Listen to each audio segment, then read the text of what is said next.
today's video, mga shilalabs, nandito kami ngayon sa Norzagaray, Bulacan. Sobrang excited ang lola nyo kasi ngayong araw na to ay i-release na ang aming mga papers para sa aming tax declaration.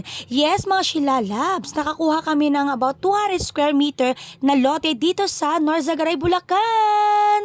Taga mismong City Hall nga pala nag-process na aming papers dito. Magandang investment ang lupa dahil after a year tumataas ang value nito. Afterwards, pinacheck nga pala sa amin kung okay na yung mga information at tamang spelling. And then, ilang minuto lang, ibinigay na rin sa amin yung tax declaration namin. Sobrang saya ng puso ko, mga shilalabs. Meron na akong 200 square meter na lote dito sa Norzagaray, Bulacan. Sobrang saya din ng mga kasama namin, mga shilalabs. Other investment na naman ang unlock naming mag-asawa. At sobrang excited kami. Sulit ang pagod namin. So yun lang. Maraming salamat sa panonood. Hanggang sa muli. Bye!